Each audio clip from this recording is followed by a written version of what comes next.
locker room to the broadcast booth. Breaking news and the truth behind every take from a real NFL insider and television analyst. Now get ready for the NFL show where the conversation gets real and the fans get a voice.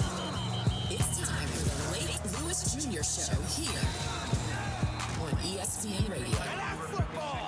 Welcome, everyone, to the Lake Lewis Jr. Show right here on ESPN Radio. I'm sitting here in the studios right now of ESPN Richmond 106.1 FM, and this is going to be your home for some insider talk every Tuesday, every Thursday from 6 to 7 p.m. We got a lot of stuff that we're going to be talking about, folks, and today we've got a guest that's going to be coming on shortly. We're going to have a former Washington Redskin wide receiver, Anthony Armstrong, joining us. Anthony's in Texas. He's going to be giving us a call, and I'm going to get his thoughts on the Commanders and what they've done as far as their offensive coordinator, as far as what they've done on the defensive side of the ball as well. So we'll find out what he thinks about that. And if you don't know anything about Anthony Armstrong, former starter opposite Santana Moss for Mike Shanahan when he was here, and, you know, you think about what he's done and what he's transitioned on to after football, does a great job in the media himself. So I wanted to get him on. And then next week, I wanted to let you know in advance, we've got some heavy hitters coming up on Tuesday. You definitely want to make sure you are listening to this show because we're going to have a Super Bowl starter for the New England Patriots joining us. And, you know, word through the grapevine from what I was told from an agent is that I may have a starter for the Seattle Seahawks on. So we're going to talk about the Super Bowl a little bit later on today. But there's so many storylines and things that, you know, if you want to get what's really going on in the NFL, hopefully this will be your home for that stuff. You know, I have colleagues that, you know, I work with, you know, throughout the country, and we do this. This is what we do for a living. And so sometimes when you get takes from people who aren't really in the know, well, now I'll be able to come on the air and let you know the truth about a lot of things. And, you know, I'm excited to be here in Richmond doing this. You know, some people can see me on, you know, CBS 6 here in town, the television station where I'm their insider for the league as well. But then, of course, with ESPN and then with the NFL as a whole. So we got a lot of stuff that we're going to be bringing to you. But I want to bring on my guy, Mr. Alan Sandage, you know, to let him know I appreciate all the stuff that he's doing. And he's going to be in that boardroom right over there, you know, making me look good, making me sound good. But I'm going to bring him on, too, because this guy knows his stuff. So what's up, Al? How you doing, Lake? I'm good, man. I'm excited. I'm excited for everything that's coming here. You know, this is a show that we've talked about for a long time. You know, it's been in the works. And, you know, if you are a fan of the NFL, well, this is going to be your show because we want you to be able to call in at any time. And all you have to do so is call in at 804-327-0888. Once again, 804-327-0888.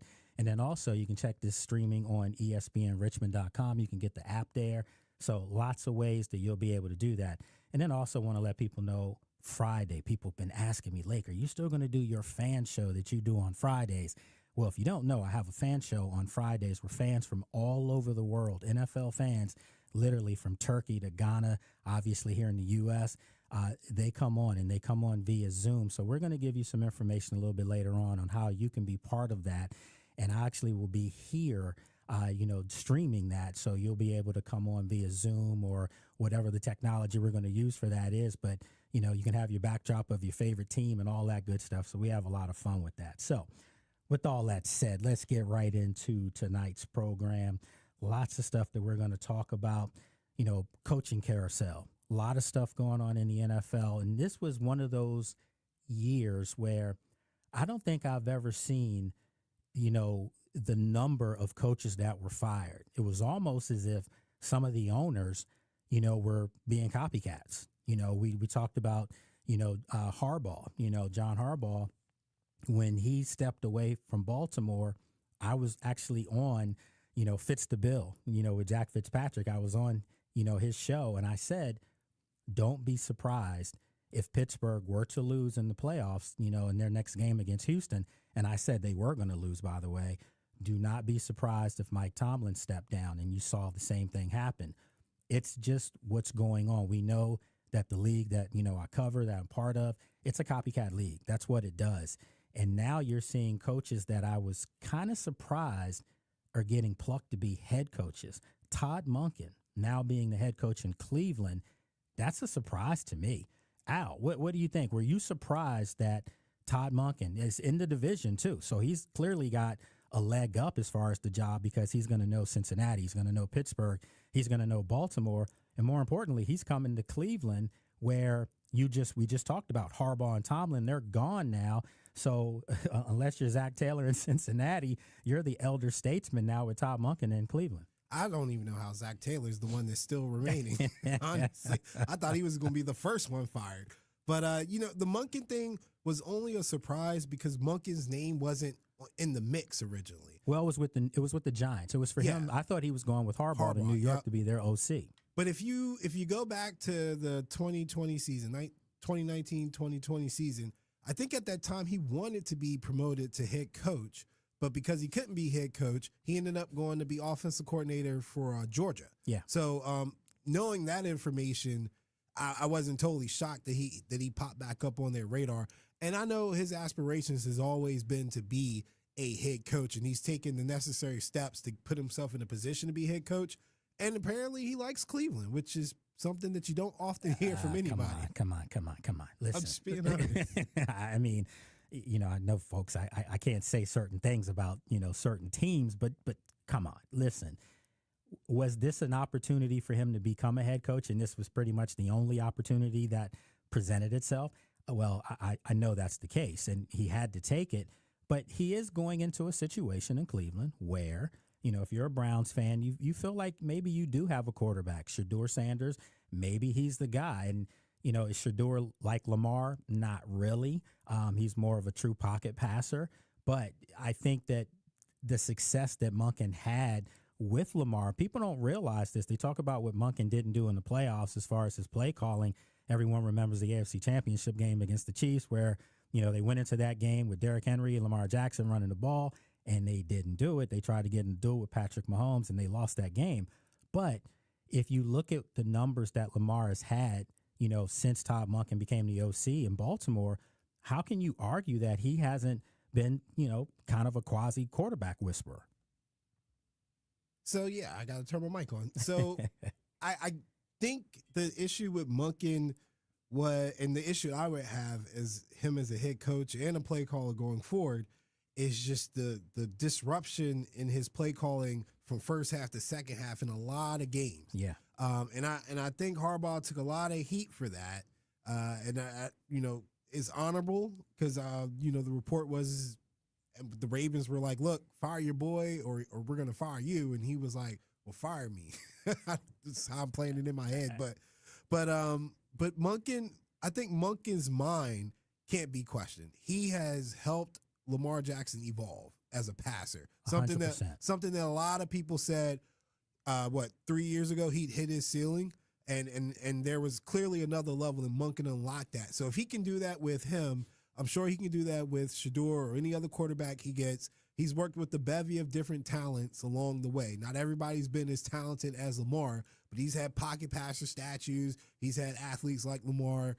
I look forward to seeing what he can do. But the issue, I think, going forward is also the rift this has caused in that organization, because it sounded like people wanted Jim Schwartz, and he thought he was going to be the coach. Well, I was getting ready to go there, and this is what we're going to be doing on this show, folks. So if you are a fan of Cleveland or any team and you want to chime in on this, once again, all you have to do is call us at 804-327-0888. Jim Schwartz has history. He was a former coach in the league. He's a renowned defensive coordinator. Took a defense to a Super Bowl in Philly. So you think he would have the chops and the pedigree, and obviously he was their guy there in Cleveland doing a great job. It kind of feels like, again, as you said, that some people in the organization wanted to start anew, just wanted a fresh restart. Because let's face it, over the past 4 or 5 years in Cleveland, it's been bad. It's been a train wreck, and they've been at the bottom of the barrel of that division. So now you get a chance to have a full reset, and you get a coach in Monken that has familiarity with the teams in the division because he was in Baltimore.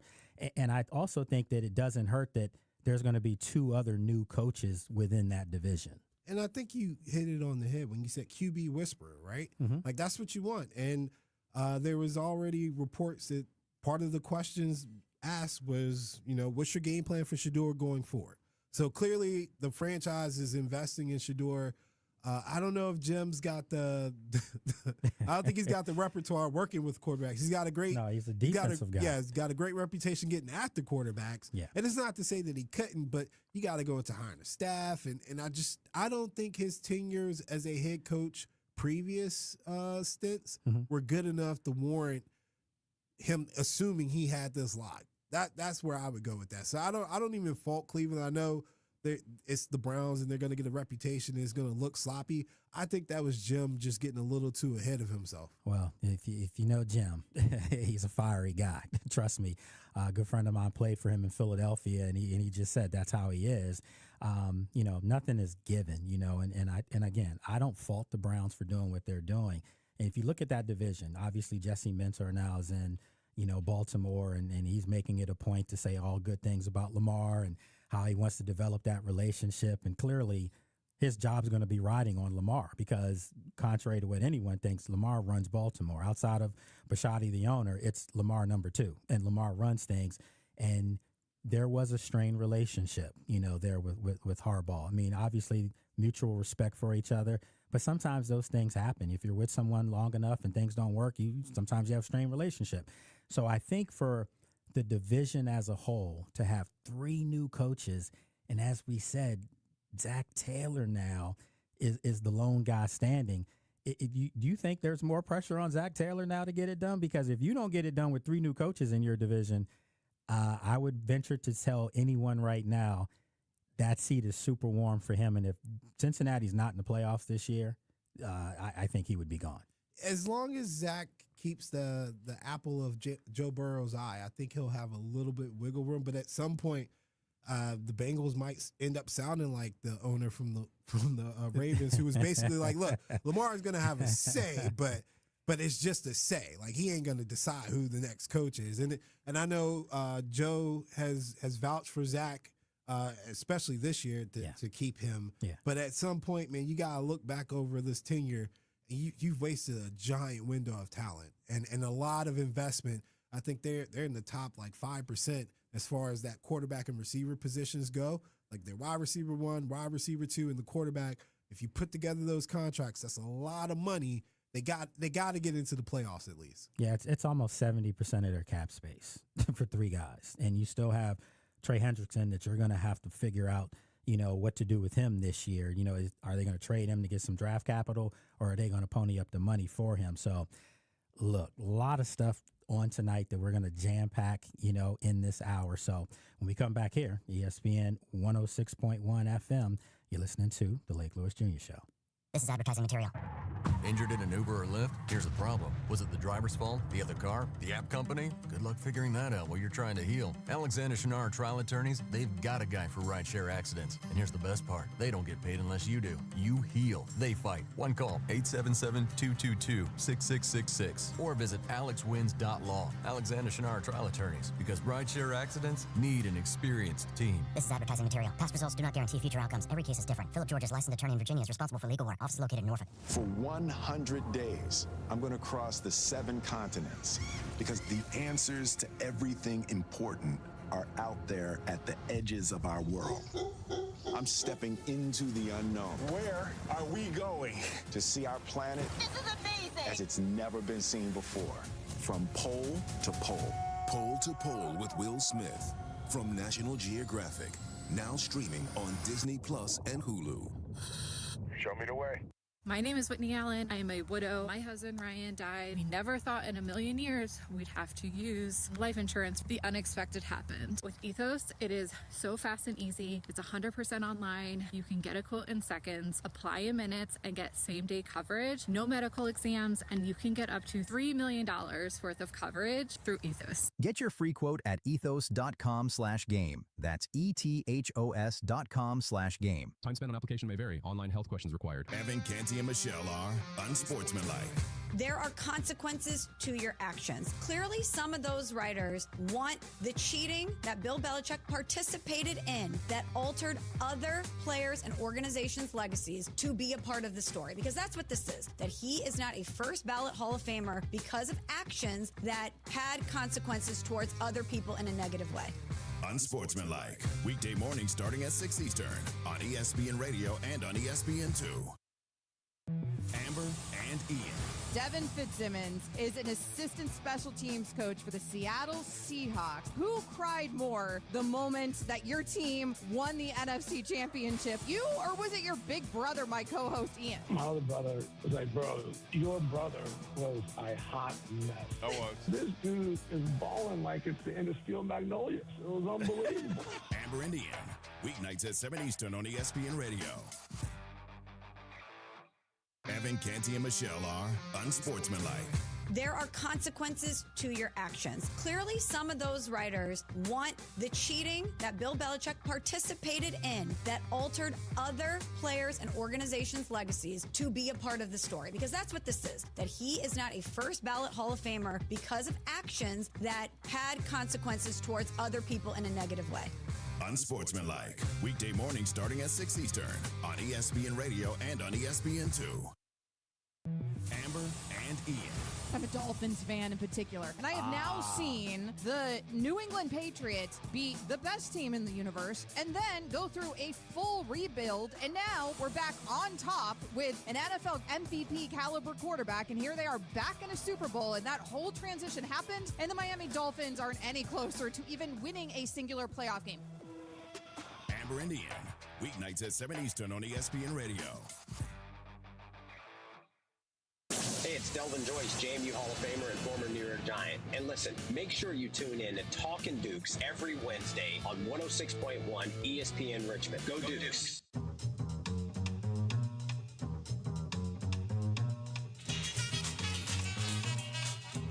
Don't sweat the technique. Welcome back, everyone, to the Lake Lewis Jr. Show right here on ESPN Richmond 106.1 FM and ESPN Radio. Look, this is your show. So once again, remember, Tuesdays, Thursdays, 6 to 7 p.m., we're going to be bringing you the biggest storylines across the league, latest headlines, everything that you need to know from the NFL from an insider, me. That's what we're going to do. We're also going to have players on, former players, coaches, agents, you name it. Next week, we've got a bevy of those guys coming on leading up to Super Bowl week, so we got a lot of stuff going on. But right now, I got another person joining us right now on the line. We have Anthony Armstrong, former Washington Redskins starting wide receiver, a guy that claimed at that time to be one of the fastest 2 or 3 guys in the NFL. He was fast, folks, super fast. So let's bring him on. What's going on, Ant? What's up? Okay, so we're still waiting to get Anthony back on right now. So, yeah, this guy was a guy that literally, we were trying to set up a race between him and another player that claimed to be super fast and never could get it done. And obviously, I don't think Mike Shanahan would have liked that had we done that. So we're going to get him on. But I want to get his take on the Washington Commanders because the Washington Commanders made some moves this offseason, and Anthony's with us right now. What's going on, Anthony? What's going on, Lake, man? Sorry about that. I had you on mute. I got the kids over here and everything, but anything for you because we family, right? We were on the field last time I was up there post game, so that was good. But man, glad to join you. Glad to hear you. Congrats on the show. Oh no, I appreciate that, little bro. This is what we do, man. So some of you out there that don't know, I kind of feel like I kind of got Anthony involved in the media, and he's doing a great job now. But we go back, man, to doing those shows in the restaurant, after practices. You remember? Absolutely. Fond memories of those days. So look, man, the Commanders, the team that you still cover as well, and follow, they made some moves, as far as their coordinator positions. And there's a lot of fans out there that aren't happy about David Blau, and I'm trying to tell you, the guy's phenomenal, smart young mind. And listen, people saying, well, he's never called a play before. There's a lot of coordinators that are now coaches that are some of the best ever that never called plays, and they had to get a start somewhere. I give kudos to the Commanders for making that move and kind of keeping some continuity with Cliff Kingsbury moving on. continuity is king, especially with that young quarterback, Jaden Daniels. When you think about it, David Blau's been around him probably more in a more intimate capacity, more one-on-one work with Jaden than Cliff Kingsbury did, right? So he knows his intricacies. He knows the things that he likes. He probably knows some of the plays that Jaden would want to run. In the instance of him not calling plays, you're right, Lake. He's got to do it at some point. And where this was a surprising hire for me, I'm trusting the fact that DQ knows his guy, right? He's been around him for 2 seasons. He knows how he works. And frankly, Cliff's given him credit for a few plays that have resulted in touchdowns for this offense. So maybe you're just getting the next Mike McDaniel, right? And think about his history of the teams he's been with. He's been under and around Kevin O'Connell, Ben Johnson, by Cliff Kingsbury, and even a Sean McVay by proxy. So you might be getting a young, fresh mind on offense that we get to keep in the building for once. Yeah, and you think about it. There's a chunk of the fan base that's like, they don't want to see the retreads always coming in. And then when you get a young guy that's ascending that, let's face it, Anthony, other teams were making the calls. Detroit was going to come after him hard, because he had history there in Detroit, obviously. So when you see other teams courting your guys that are young, you don't want to, duplicate what happened in the past. I know it's a totally different ownership group, different regime, but you were here. You were here when McVay and all these guys were in town, so you don't want to see another young guy leave the building. So for Washington to give him an opportunity, I say it's a great move for them. I mean, it could be something that turns out to be where this guy's producing at a rate where you might be putting pressure on the coach there. That's how good this thing could turn out. That's probably a best case scenario, right? That you have your coach in waiting, but if you have some success, then hey, it'd be tough to keep him, but you'll have to do it. One thing I thought about, initially we were like, man, he's going to go experience on offense, but if he were to bring in somebody from outside the organization, there would probably been a lot of turnover, and then they haven't finished making those moves yet, but I would anticipate fewer turnovers with David Blau at the offensive coordinator position, simply because he needs to have the rest of the staff there to support, to know that you have the same, similar receiver coaches and things of that nature could help him, make that jump a lot easier than having to try to, impress a whole other group of coaches. You know what I mean? Yeah. Folks, right now, Anthony Armstrong, former Washington Redskin wide receiver, joins me right now here on the Lake Lewis Jr. Show here on ESPN Richmond 106.1 FM. I did want to get your take on when you think of Cliff Kingsbury, who's moved on. I have a feeling that Cliff may end up the road in Baltimore. I'm just kind of giving you a little tea right now. I think that's what's going to happen. But when you think of the fact that the run game at times was, non-existent, and then when they did run the ball in Washington, things seem to click for the offense. And I think that when you look at the history of Jaden Daniels and some of the injuries of that nature, I think that there are a couple of things that need to change in the offense. I think, for one, they need to get Jaden under center a lot more than they have, because they never did. And I also think that they do need to consistently and effectively run the football, because it's taking the ball out of Jaden's hands to have to be Superman, and we saw how that turned out this year. Do you think with David getting that job, and David Blau, sometimes you know these guys on first name basis, with David Blau now getting this job, do you think that that's a conversation that was had in the building, like, Dave, look, we need you to run the ball a little bit more. We might need you to put Jaden under center a little bit? Oh, I bet that is a conversation they had. And frankly, you go back to people asking about him having called plays, I am 100% certain that he had, alternate plays in mind against what Cliff did. Not saying they didn't agree on things, but everybody's going to have their own opinion, And then when you come down to running the ball, it just simply felt like it was just a blatant shift in strategy. It was like, why are you going away from the run when it's been productive? So David, hopefully he can understand that. And then on top of that, I'm wondering, is there going to be some more oversight from DQ? Can he veto a play call? You know what I mean? Like, hey, I want to run it here, and then David, call your best run. Or is it going to work on something where he calls a pass and he's like, no, you're not going that route. Hand the ball off to somebody. Right. One of the other things that I wanted to get your take on, and it's a debate that I have sometimes with friends, to ask me, what do I think? Well, you know what? Like I've told our listening audience, you're going to get it from the horse's mouth. You're going to get it from the true experts. I think I'm an expert as an insider what I do. However, I'm talking about the guys that I have on the phone right now, NFL players. So my question to you is, does this football team, meaning the Commanders, is Terry an X to you, or is he a Z? Like, what is Terry to you? Or is he can do everything? Because I'm thinking that this team needs someone that can stretch the football field. But I want to get your take as a former NFL receiver. Well, I think Terry is probably your prototypical X. But if you're going to treat him as your wide receiver one, I need you to just manufacture about 3 or 4 really easy catches. Last year with Kingsbury, everybody was pretty much stationary. They're right, going no huddle.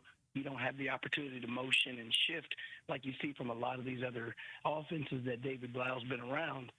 So if you put him in something like that, like a Justin Jefferson offense, he's going to have closer to 7 to 10 targets and catches rather than where he's at. You hear a kid over here. I hear daddy duty going on right now. So I'm not going to hold you. I'm not going to hold you too much longer because I already know Jess is like, you better make sure you watch these kids.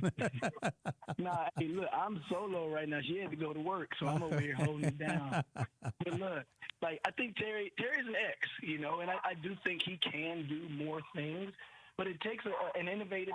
You don't even have to be too innovative. You just have to use common sense. Yeah. Like Lake, I remember 2011. Everybody knew what I was there to do: run deep, right? Yep. Take the top off. Well, I always felt to take best advantage of my deep speed is that, hey, let me just stop at some point. Right? Let me run a 20-yard comeback. Let me run something along those lines so that we can still be on the field and not be so predictable. So I think Terry can do whatever you need him to do because he's just that type of a guy. Mm-hmm. You just need a coordinator that's willing to put him into different positions. Now, I will add, we do need to add deep speed. Somebody has to be able to be that threat. It can't be Terry. It has to be somebody else. Yeah, so that's what I've been telling people. Like, this team, to me, they need the ultimate – like when you look at an X or you look at a Z and you talk about putting guys in motion or whatever. No, I need someone like you. I need someone that had 4.2 speed that can just take the top off of a defense.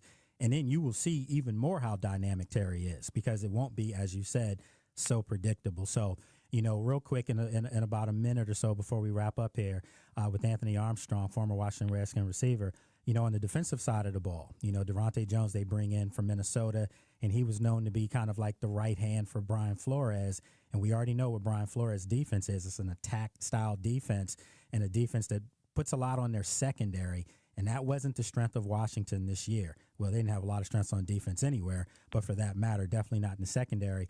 Are you excited about the move they had to bring him in? The more you dig into it, you get more and more excited. Yeah. The two stats that jump out that were huge, that were brought up to my attention, were the fact that last year the Vikings were tops in forced fumbles, and then the year before they were tops in interceptions. Coming out of the season, DQ said it blatantly: we need to create more turnovers. That's going to be a point of emphasis for us. And when you get Durante Jones, who has been a part of those programs that has done that, you kind of got to think maybe you're getting yourself a David Blau on the defensive side. But here's a cool thing to think about. David Blau has been on a lot of innovative offenses, and we're assuming he is a bright, innovative young mind. Absolutely. Durante Jones has been around Brian Flores, and he's gone against some of those same offenses. He's gone against the Packers. He's gone against Ben Johnson in Denver, and in Detroit, and in Chicago. And he practiced against Kevin. Exactly. So he should be that much. Like, can you imagine chess matches, Lake, and have them going back and forth? and DQ loves collaboration. Yes. So they got to sit down and say, hey, why did this give you trouble? What can we do to make this better and make it more difficult? And they can go back and forth, and then maybe you hit, strike, or what is it, lightning in a bottle? You know what I mean? You know how this thing goes in this league, man. If you find something that's new and innovative, it can catch like wildfire for a year, right? You got a year to make it happen. So it's going to be interesting to see what they do. All right. Well, look, my friend, I greatly appreciate you coming on and, tell the fam I said what's up, and, we'll chop it up real soon. Anytime you need me, let me know. But I appreciate you coming on. All right, man. You take care now. Look, folks, Anthony Armstrong, former Washington Redskin wide receiver, and he's doing an outstanding job down in Texas now. If you can say this, a former Redskin lives in Dallas. That's where he lives, but he's from there. So, he went back home and, doing a great job. You can check out his podcast, Believe Network. That's where he's on, him and Scott Jackson. Scott Jackson's familiar in these parts here in Virginia, so does a great job there. So, I had a comment that came up, and first of all, Marcus, I appreciate you congratulating me on the show. Definitely appreciate all the support over the years, so keep it coming. But, Marcus even said there's an article where David Blau designed running plays while in Detroit as the backup quarterback. Yeah, I heard those stories as well.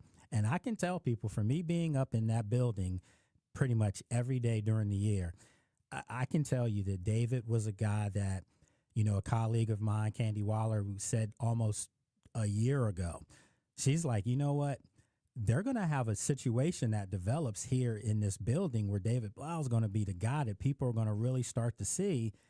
Was with Jaden, as Anthony said, a lot. And when I say a lot, I mean, when we see them on the practice field and they're throwing, joking and throwing balls, in the tubs and stuff like that. I mean, they have a relationship, and I don't think the move was made for David to appease Jaden and not change anything. No, it's to bring the best out of Jaden, and I think it was a great move. So we'll have plenty of offseason to talk about that, leading up into the draft and how they're going to do certain things. So, again, great call right there. But I think it's time for us to get ready to take a break here. And when we come back, we're going to still talk about some coaching changes and things like that. And then we're also going to talk a little bit about the Super Bowl. I know we still have a couple days and some time before that comes up. And, but it should be an exciting game between two upstart teams who, by the way, have something that you need if you're going to win a Super Bowl. So we'll be back right here on the Lake Lewis Jr. Show. Hi, I'm Julie Monafote, General Manager, Summit Media Richmond. We're looking for driven account managers to join our media sales team here at Summit Media Richmond. Our account managers help local businesses grow through radio, digital, and event marketing. Some people don't just sell, they connect. They see opportunity where others see obstacles. They believe in hard work, big goals, and making a real difference. If you're motivated and ready to make an impact, your future starts here. Apply today on Indeed and take the next step with Summit Media Richmond. This is one of those topics that no one really wants to think about, but if you're a parent, a homeowner, married, or helping take care of aging parents, it's something that honestly deserves a little attention. I'm talking about estate planning. And before you tune out thinking it's complicated or expensive, that's actually why I want to mention Trust and Will. Trust and Will makes estate planning feel way less intimidating than it sounds. They offer modern, attorney-designed wills and trusts that you can create online. And the process is surprisingly straightforward. In fact, you can create a will in as little as 30 minutes. That includes things like guardianship for your kids or pets, how your assets are distributed, and even healthcare directives. Don't wait until it's too late. Protect your loved ones with Trust and Will, the most trusted name in online estate planning. Go to trustandwill.com/plan to get 20% off. That's trustandwill.com/plan for 20% off. trustandwill.com/PLAN. If you're tired of hearing scary ads about the IRS, Tax Relief Advocates wants you to know you don't have to be afraid. No matter what challenging life situation you're facing while owing 10 or even hundreds of thousands in back taxes to the IRS, we have a solution. TRA has already negotiated over $1.5 billion in taxes owed by over 180,000 struggling taxpayers since 2017, earning over 1,000 five-star Google reviews and an A+ rating with the Better Business Bureau. Generous tax debt forgiveness programs are currently available that can end your tax nightmare and may reduce or eliminate what you owe the IRS. If you're facing collections or an audit, don't lose hope.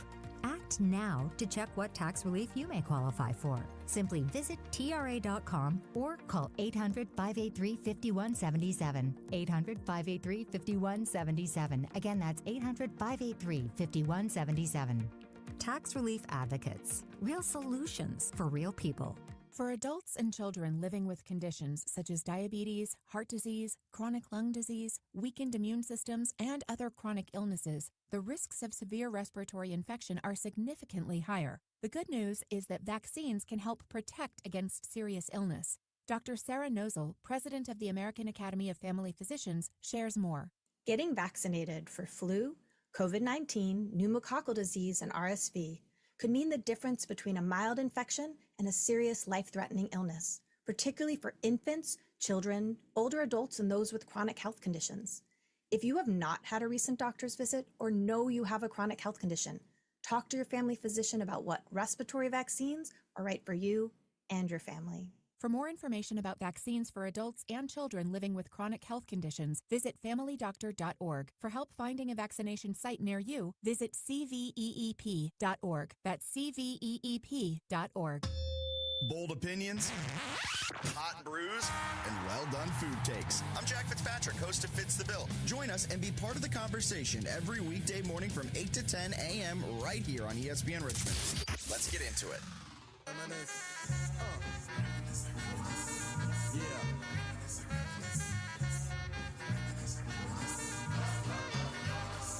I reminisce for a spell, or shall I say, think back 22 Welcome back, everyone. Lake Lewis Jr. Show here, ESPN Richmond 106.1 FM. This is your show, folks. If you want all the latest intel from the NFL, we're going to bring it to you via coaches, players, former players, agents, you name it. Next week, we have another guy that's going to be coming in, former NFL guy that played in Buffalo, played for Sean McDermott. We're going to get him on, get his take on what does it feel like now to see Joe Brady as the head coach. And, I was on my good friend Jack Fitzpatrick, obviously fits the bill on here in the mornings from 8 to 10. Great show. Make sure you check him out. We talked about that when I was on the show last week as far as who did I think was going to be the coach. And I was like, I know it's Joe Brady. It's a no-brainer. Well, he gets that gig now. And be careful what you wish for, because I've been saying this for a week now.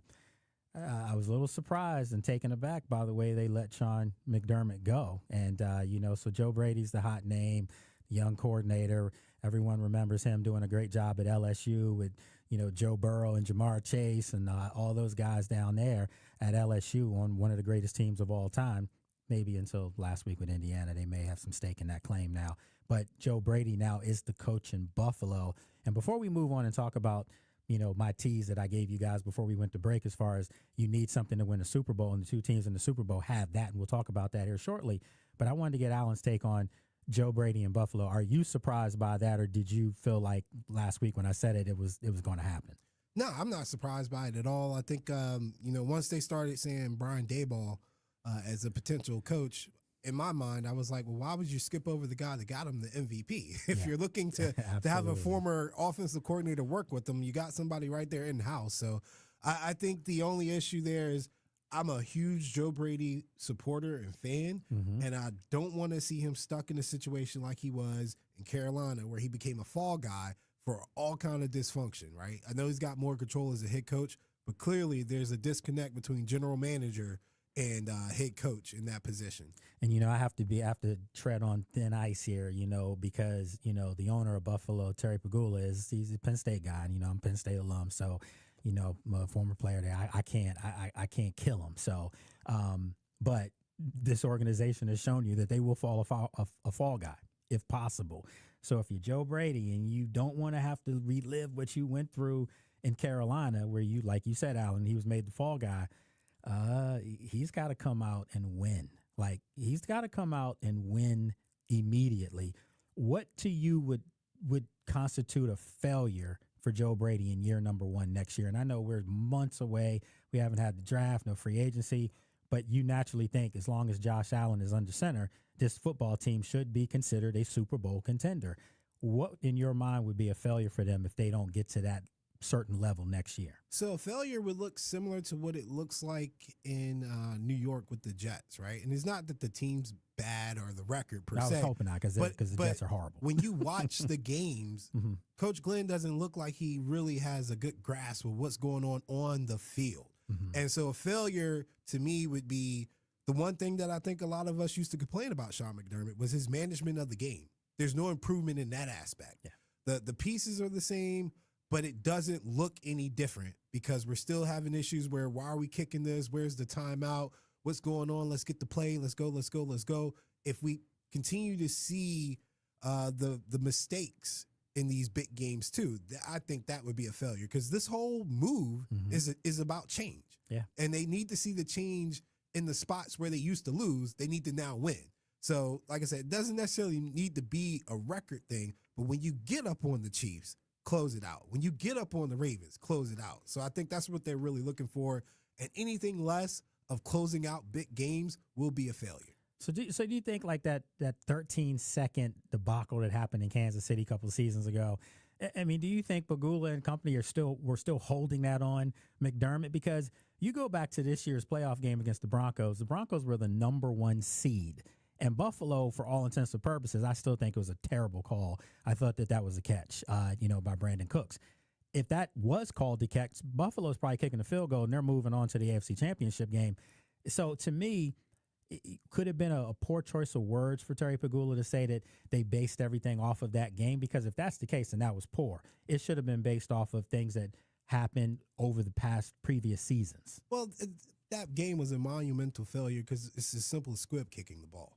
You squib kick it, you knock off 3 seconds. You don't get. I remember the whole sequence. Yeah, you squib kick it, you knock off 3 seconds. That pass to Kelsey now becomes the last play of the game. Instead, that pass to Kelsey became, I got an extra 3 seconds to spike this ball, field goal, game over. And for real, you might think it doesn't matter. It matters. They remembered that. Yes, sure. that is game management 101. Keep it simple, stupid. Squib kick the ball. That's why we have that. That's why we have that move. Don't overthink it. And that became one of 4, maybe 5 other kind of embarrassing moments. And sometimes you got to get lucky, and sometimes you are unlucky. But when you're consistently unlucky, that's your fault. Yeah. Because the talent won't ever really lacking.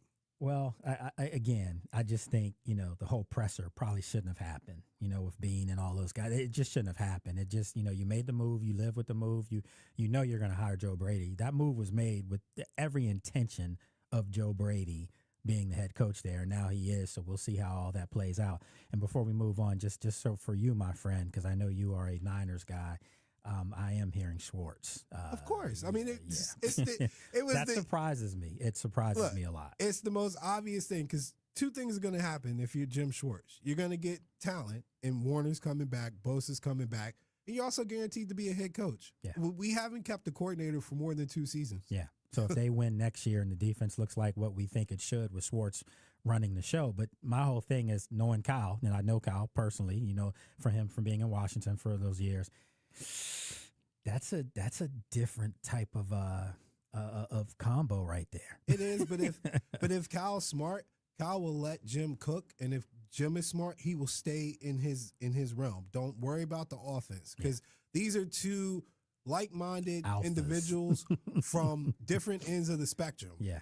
You stay on your side, I'll stay on my side. I'm never going to ask, what are you doing? You're definitely never going to ask, what am I doing if I'm Kyle, right? Like, because I'm the head coach. Oh, yeah, and he it'll doesn't be wanna fun. do that. It'll Yeah. be fun. Yeah. Get me the ball back, put the pressure on people, give me these short yardage situations or these short fields and stuff, create the havoc that we're used to seeing with you, and let's run. Because not only does he have Warner, he's got D. Winters, too.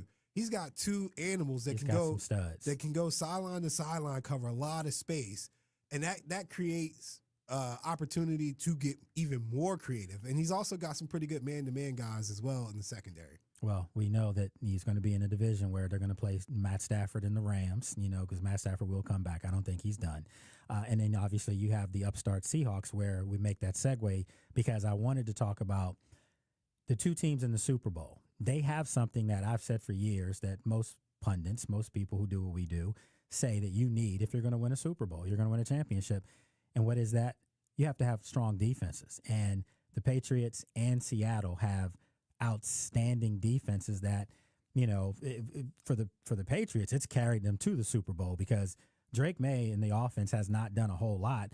But in fairness, and I will say before you think I'm Drake May bashing, because I'm not, I think he's a phenomenal young talent who's made the plays that he's needed to make in these playoffs to get New England to the Super Bowl. We all remember the scramble last week against Denver to pretty much ice the game there, ran the clock out.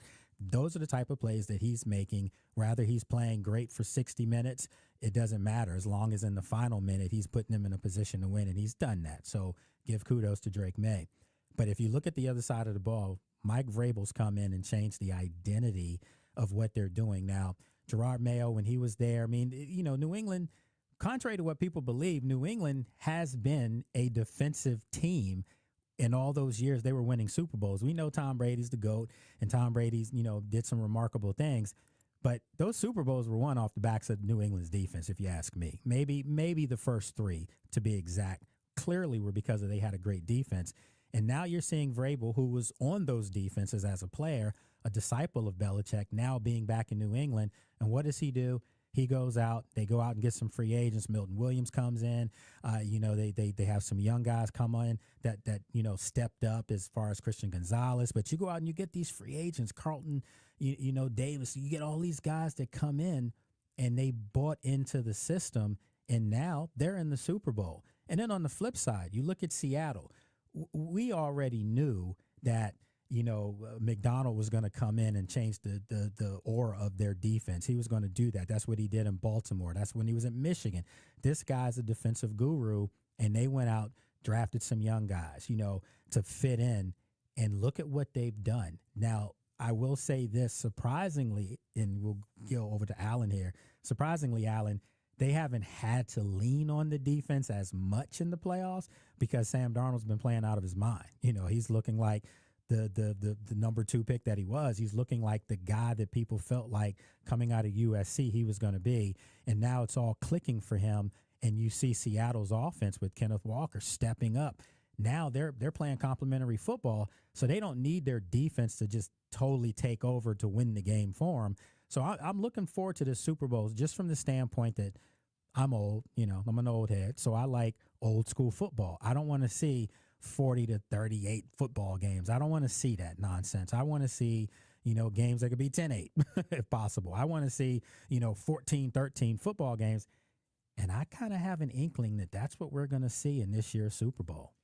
I would be shocked if Sam Darnold and JSN get held to under 21 points. I don't care who they're playing. I don't care who they're playing. You think New England gives up 21 to Seattle? I think they're too good of a team right now and clicking too much chemistry-wise. Like, you're talking about a squad from top to bottom, all 3 phases. Everybody is in sync. The man next to me knows what he's supposed to do. I ain't even got to worry about it. All I got to worry about is me. You see it in the play calling. You see it in the execution. The Seattle Seahawks are playing like a team that is destined to win the Super Bowl because they're all doing their part. Yeah. There's just no weak links. What's the weak link of Seattle right now? There is none. Yeah. So when the team's playing that good, it's not that they're world beaters, but it's you got to respect it. You got to respect it. And I think on the other side of the ball, the Patriots are still playing really good football. They're playing winning football, but they haven't peaked yet, and that can be scary. So I know sometimes we expect these games to be slugfest because of the defenses, but we've got great play calling on one side, great play calling on the other side, 2 coaches who know their personnel. It could be a shootout. You never know. But either way is going to be competitive. Low-scoring competitive or shootout competitive. Low-scoring competitive. I expect these teams to compete. Yeah, I think it's going to be a low-scoring, competitive, entertaining football game. Again, a slobber knocker game, if that's what you remember those days, where you're knocking the snot out of guys. That's what I think we're going to see in this game. So look, we're going to take a quick break, and when we come back, we'll have a lot more. But before we wrap up, just remember, Tuesdays, Thursdays, 6 to 7 p.m. All right, so we'll take a break. We'll be right back. Hey, did you miss Clinton and Friends? I don't mean to sound Pollyannish here, but I assumed that First Ballot walked away a long time ago from Belichick as a result of the scandal. Just to a person, my assumption was, well, if you get caught up in football-related football scandals, the likelihood that you get voted in on the first ballot of the Pro Football Hall of Fame probably goes away.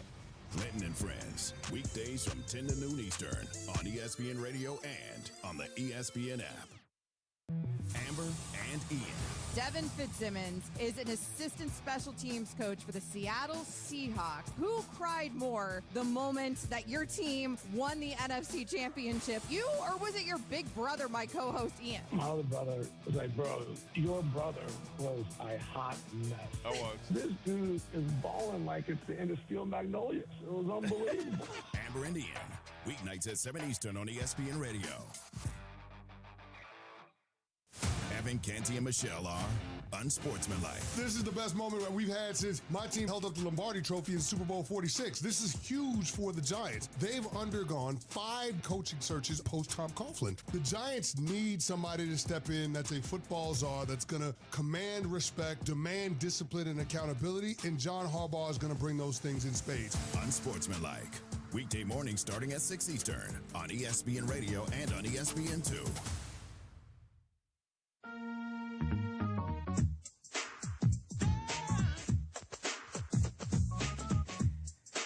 Alan hit me with some Fresh Prince. Like, really? You know, that was that's surprising. That's surprising. You know, Fresh Prince, DJ Jazzy Jeff, Will Smith, the whole nine. You know, I'm showing my age here. That was a great show, by the way. That was a great show. Great beat, too. Yeah, that was great. You know, DJ Jazzy Jeff, that's my dude, man. He good stuff there. And I heard you playing some Pete Rock a little bit earlier. You know, that's my guy. We're going to have him on the show. You know, he comes on my shows all the time. Big-time Giants fan.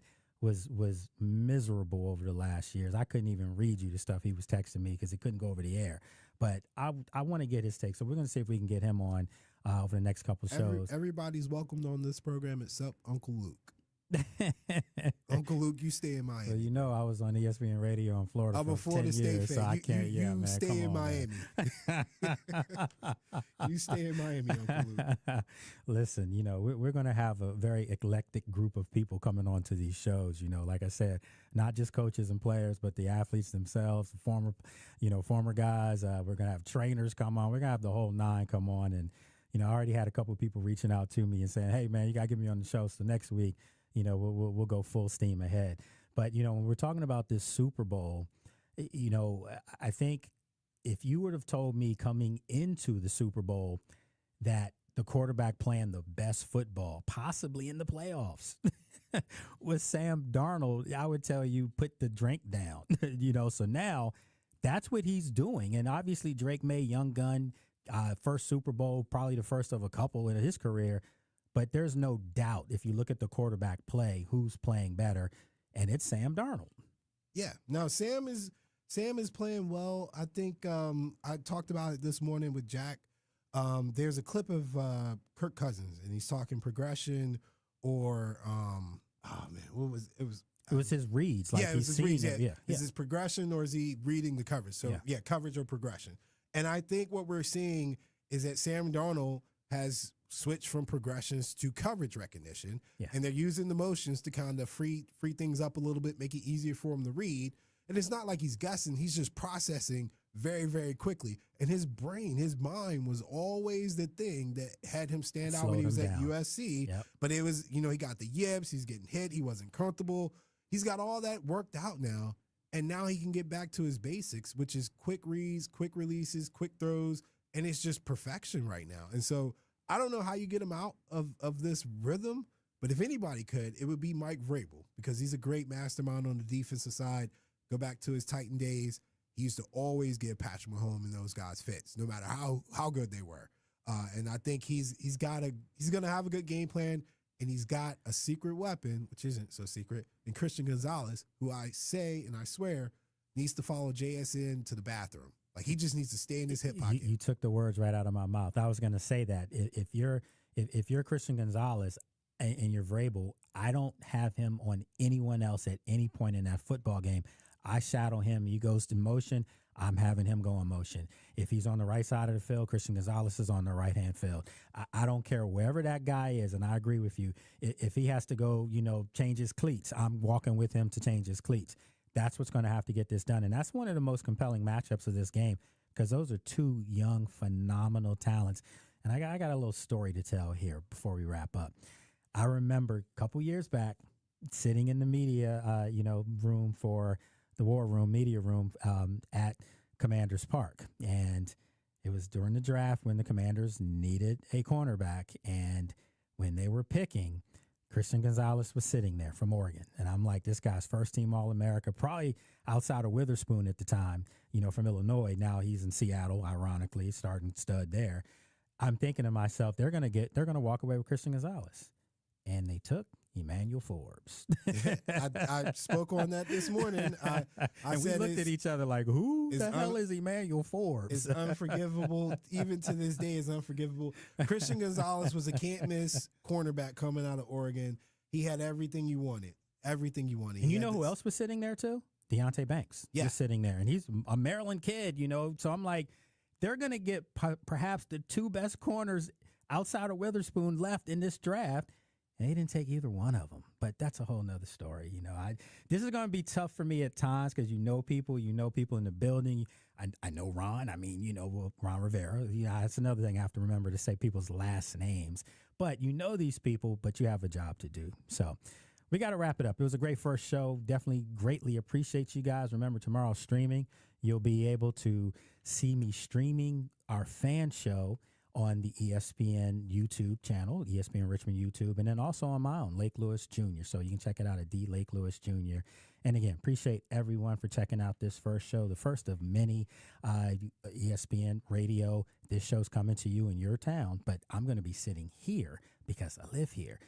Also, want to shout out my baby. I got to do that. I just have to. She's on CBS 6 right now on the news, Miss Janine Samuels. That's my baby right there. So you heard her on the intro coming in. So I got to shout her out. Appreciate everything. All right, folks, have a good one, and we will be seeing you tomorrow. Same time, same place. Patriots beat the best team in the universe and then go through a full rebuild. And now we're back on top with an NFL